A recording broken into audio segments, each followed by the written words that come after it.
mengetahui sahabatnya ada yang tidak hadir.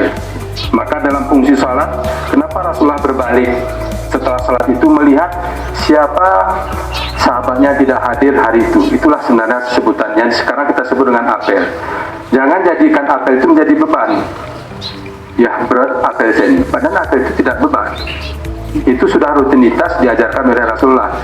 Begitu kita jadikan beban, seakan-akan apel ini jadi masalah. Tidak. Apel ini pertemuan antara pemimpin dengan karyawannya melihat siapa yang tidak hadir. Maka muncul ada laporan yang tidak hadir tanpa keterangan muncul. Lalu dicari kenapa tidak hadir. Kalau mungkin dia sakit, kita jenguk.